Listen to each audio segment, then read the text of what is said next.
Healthy Scratch Red Wings Report, presented by 5v5hockey.com. Yo, welcome back to the Healthy Scratch Red Wings Report. It's your boy Buschy with you once again, talking some Red Wings. If you enjoy the video, leave a like, leave a comment, and subscribe for more Red Wings content. Today, what I want to talk about has nothing to do with free agency. It has nothing to do with Alex DeBrincat. It's about Lucas Raymond. As you know, Lucas Raymond, one of the young studs on the Red Wings right now, probably one of their most exciting forwards other than Dylan Larkin. He's a young kid, 21 years old, just got drafted 2 years ago. He's played 2 full seasons in the NHL. What I want to go through right now is what's his next contract going to look like with Detroit? One thing that I hear a lot, whether it be on social media or even in my comments section, is we're not going to have enough money to sign all of these young players, plus our free agents, plus getting trades. I'm here to tell you that there's plenty of room, and I'm going to show you why. Lucas Raymond is going to be a restricted free agent. His entry-level contract will be up after this season. What that means is the Red Wings are going to have to sign him. They have his exclusive rights, so he isn't going anywhere. He can get an offer sheet, but the Red Wings would obviously match no matter what. You rarely see offer sheets in the NHL. Check the link above to see why I'm going to say that there isn't that many offer sheets. There's been a trend recently of teams signing their young talent that are early 20s to long-term 8-year contracts. I think that's something that we'll see with Lucas Raymond, and I'm going to show you why. We're going to look at some contract comparables. Now, this is off of Cap Friendly. You can go in, type in a player. You can change up some of the, contract length, their salary, their average, what age they were when they signed it, how many points they had. And what it'll do is it'll spit out a bunch of comparison type players based on all of the parameters that you've typed in. Now, on your screen right now, you're going to see Tim Stützle is at the top. The reason I picked Tim Stützle is because he's 21 years old when he signed this deal. It was an 8-year contract. It just happened last year. He was a restricted free agent. What we're going to see on the screen, I actually created another column. Points per games played. Okay, so points per game, basically. The reason I picked Tim Stützle is because 21 years old when he signed this contract last September, which is the age that Raymond is now. It was an 8-year term. He was a restricted free agent. Tim Stützle's points per game was .65, which is identical. Literally, .65 is what Lucas Raymond has currently. Stützle signed an 8-year deal worth $8.35 million per year. At the time, he had 132 games played and 87 points. Raymond right now has 156 games played with 102 points, so exactly the same points per game. Obviously, Raymond hasn't signed a long-term contract, so I wanted to look in and see, okay, if Tim Stützle signed this deal, let's look at some of the comparables and see, is Raymond in the same class as these guys based on statistics and based on age and what he's going to be making? And then we can kind of look at how much is Raymond going to make in the next however many years they're going to sign him for. Now, there's a few guys on this list that I don't think are really, really comparable based on when it was signed, based on the salary cap. You're going to see Leon Draisaitl on here. I think that's one where I kind of don't really agree with it. Even if looking at Josh Norris, he was 23, so he's a couple years older.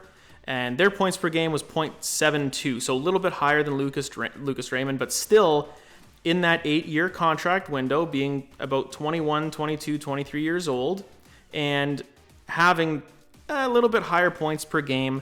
You're going to see on the average, Josh Norris was $7.95 million, so basically $8 million a year. Leon Draisaitl, $8.5.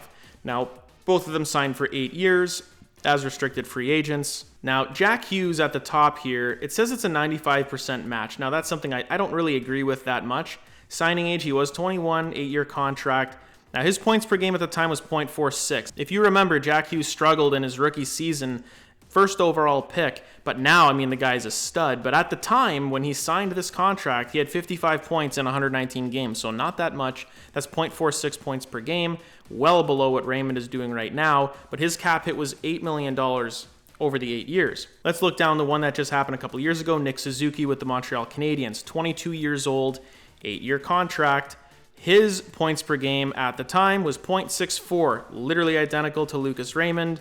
He had 82 points in 127 games, and he signed for $7.875 million, so basically an $8 million contract again. Let's go a little bit lower. Robert Thomas. Now, he was 23 years old when this happened, 8-year contract. He had a .68 points per game, so a little bit higher than Raymond, not too much. He had 164 points in 241 games played, so a lot more. Obviously, he was a little bit older. But he signed for $8.125 million over 8 years. That's pretty similar to Lucas Raymond. Let's move on. Nico Hischier. So this was a little bit ago, 2019. He was 21 years old. He signed a 7-year contract. He had 0.65 points per game. He signed for $7.25 million, a little bit lower than that $8 million average. But looking at 2019, salary cap goes up. I think with inflation, we're looking at about $8 million. And then lastly, Dylan Cousins, 22 years old. He signed this very recently in February, and he had a 7-year deal. He had 0.55 points per game, a little bit lower than Lucas Raymond. He had 94 points in 169 games, and he signed for $7.1 million, so a little bit lower. This is a great signing by the Buffalo Sabres with Dylan Cousins, because I think he's just going to get better. Looking at all of these contracts, you're going to notice the same thing. The age is very similar. The length is identical. Now, other than, Jack Hughes, Josh Norris, Leon Draisaitl, everybody else has about the same points per game, which I know is just one statistic, but it's one thing at the beginning of a player's career where you can definitely look at that and go, all right, how are they doing compared to each other? Maybe they're a little bit different players, but I would say in terms of, looking at just the names, Hughes, Suzuki, Norris, Thomas, Hischier, Cousins, you can add Lucas Raymond into the mix because his stats are eerily similar. What can we say looking at these contract comparables? We can look at it and go, Lucas Raymond is going to get at least 8 years and $8 million if Yzerman is going to go this way. Very, very rare that you're going to see a player now, I think, be this young with this much potential, get a bridge deal. I would totally be comfortable giving Lucas Raymond 8x8. I think that's something that with the cap going up even, he might try to squeeze 8.5 out of it. I think it would still be comparable to the ones that we just talked about. Obviously, the salary cap was a little bit lower, but with it going up like crazy next offseason, I think that's something where if the Red Wings, if Steve Yzerman really wants to, he would sign Lucas Raymond right now. Because if you can get him at $8 million for 8 years, I would do it. And we've been talking about Yzerman doesn't give out 8-year contracts like they're candy. But when it's your 21-year-old, 4th overall pick stud, I think you do it because you're judging him on what he has done and what he's going to do. And that's what a lot of these contracts are about. Jack Hughes, what's he going to be? He's a 1st overall pick, right? Nick Suzuki, he's the captain of Montreal Canadiens. A lot of these players, Robert Thomas, nice player. Nico Hischier, captain of the Devils. Dylan Cousins, he's a young, core piece of the Sabres. And if you're going to notice, a lot of these teams are in the same boat as the Red Wings. Now, Ottawa definitely is. Buffalo definitely is. New Jersey was, okay? When Hughes and Hischier were signing these deals, they were in the same position as the Red Wings. Now they're contenders. But, even the Blues, now they signed Thomas last year, but, they're in more of a we're starting to kind of reshuffle the deck after they won the Stanley Cup 3 years earlier. As Red Wings fans, would you be comfortable giving Lucas Raymond $8 million in 8 years? Leave it in the comments. If you disagree, tell me why. If you really think he should do a bridge deal, I want to know why you think that as well. I'm just comfortable doing the long-term deal because I think over that amount of time, $8 million is going to be a bargain for Lucas Raymond because you have to believe that he's going to be a consistent 30-goal scorer for this team. That's what we drafted him for. He's shown flashes of it, that he can do it. And I think after this second season, having a little bit of the sophomore slump, we talked about that in his player profile about a month ago. You can check that out. But I think he's going to rebound. He's a top-line player. I think playing with Dylan Larkin, whoever they're going to put on that left side, wink, wink. But I think he's a really nice player for this team, and I think we have to lock him up. Doing a bridge deal, in my opinion, isn't the way to go. If you gave him, $8 million over 3 years, and he turns into the stud we think he's going to be, then I think now you're really screwed going forward because now he's going to be, 24, 25 years old. You're now in an Alex DeBrincat situation. He's going to have arbitration rights, and then he's going to want 8 years until he's 34, So now you're in a position where it's now what do we do? Locking all these young players up when they're 21 years old for 8 years, you're getting the prime years of this player. They're going to want to get paid what they're worth, but you're paying him until he's 29. He's still in his prime at that point. At that point, he's going to be unrestricted. You go from there. That's a long ways down the line. So Lucas Raymond, 8x8. What do you think? Do you think that's fair? Do you like the comparables that we put in here? Is there any player that maybe wasn't on this list that Cap Friendly spit out? Obviously, I didn't go in and they go in and match it for you. But is there any other player that you could go, well, let's compare this one? If you guys find some players that have got bridge deals that are 21 years old and maybe in the same situation, hit me up. Tell me who they are. And maybe it's something where I go, you know what? I haven't thought about it like that. Maybe it'll be a little bit better. But as it stands, 8x8, that's what I would project Lucas Raymond going and signing with the Red Wings long term. I think it's the best way to go, and I really want to see him turn into a 35-40 goal scorer. That would be Lucas Raymond going through this as a 4th overall pick and turning into an absolute stud. Now, I know a lot of you are saying, where are we going to get this money? We've been talking about Alex DeBrincat and him signing a long-term deal if the Red Wings trade for him. That's not a given either. But with Mo Seider and Lucas Raymond, what people are saying is we're not going to have enough cap space to sign these guys long-term. We need to move money around, and we have to be really careful of what they give them. Now, I'm here to tell you that everything is going to be okay. We can sign both of those guys, Seider and Raymond, to 8-year deals worth $8 or $9 million. Whatever they're worth, and it's not going to really affect that much of anything, because if you want to look at cap friendly right now, I'll throw it on the screen for you. This is after this season. Now we're going to look at some of the free agents that are coming off the books for the Red Wings. So the first one that pops out on the list here is David Perron. He's going to be 35, 36 years old. So I don't know if he's going to be coming back. He's making almost $5 million. So there's $5 million for you. You're seeing Dominic Kubalik come off the books at 2.5. You're seeing Daniel Sprong. Now, who knows? He might be back. He's a UFA making $2 million. Same thing with Christian Fischer being a little bit lower.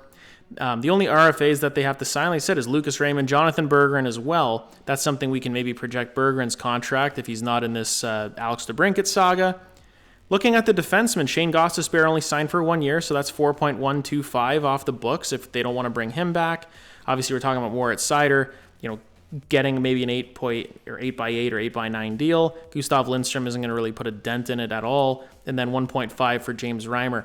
Now, that's basically it. So they're losing all of these guys and replacing them with the cap hits for Seider and Raymond. And they're still going to have cap space left over to move players around. Now, something that in my Justin Hall video where I went bananas over Justin Hall signing with the Red Wings, I was really worried that guys like Justin Hall and Ben Sherratt were going to really, and even Andrew Kopp, we're going to gum up the cap situation for the Red Wings going forward. Now, something that someone pointed out in the comments, which was a really, really good point that I hadn't thought about until that, so that's why I comment, because there's times where I look and go, I didn't even think about that. But what was pointed out about the Hall and the Sherratt contracts, if these aren't working out in a year or two, it's not really that bad of a thing for the Red Wings to just buy him out. They can get rid of those contracts, no problem. Even if they try to just cap dump them like really good teams are doing, hey, take a second round pick to get this guy off my books. There's always a way to get out of those contracts and add more cap space. So none of these contracts are finite, right? So you can move all those. Now there's some that are probably untradeable. You could get to a point with players where if you pay them for way too long and they're at a point where it's hey, I'm 36 years old making $8 million. That's probably not that movable. You're going to have to retain salary. But I don't see any of those on the Red Wings right now. It's all younger guys. The guys that are expiring either aren't going to be here. Perron might not want to re-sign. He might want to go to a contender. He might get traded at the deadline. Who knows what happens? There's going to be salary cap space. So I urge Red Wings fans, don't worry so much about, oh my God, are we going to have cap space? Yes, we will. There's tons of space, and it's not going to really hinder us going out to sign a stud, next free agency or the free agency after that. Money moves around. I think Yzerman knows what he's doing in terms of moving the money around and planning for the future. They have capologists. That's legitimately what they're called, where they look at the salary cap. We try to do it like we do on Cap Friendly, just way better than we do. And they go through it, and they go, all right, here's what we're going to have roster-wise. Here's how much space we're going to have. Here's how much space we're going to have to re-sign guys. I'm sure they've been planning this Lucas Raymond and Moritz Seider contract extension for a long time. And even looking at guys like Simon Edvinsson, Marco Kasper, they're a few years down the line as well. So that's something where you'll figure that out when the time comes. That's something where it depends. If Edvinsson and Kasper aren't really at the level as Raymond and Seider, which I don't think they will be, I still think they'll be really good players. Maybe those are the guys you bridge, to get a little bit of a lower cap hit to stay where maybe your window has opened to be, playoff contenders. You try to add a few free agents along the way. So I think we're going to be totally fine. I wouldn't worry about the cap situation. I want to thank everybody for the support on the channel recently. It's been awesome. All the views, comments, the subscriptions. If you really like this video, comment, subscribe. A lot more content coming. We're going to talk about Mo Seider very soon because he's up as well. And we're going to do about the same thing here and look at what is Mo Seider worth. Stay tuned for that one.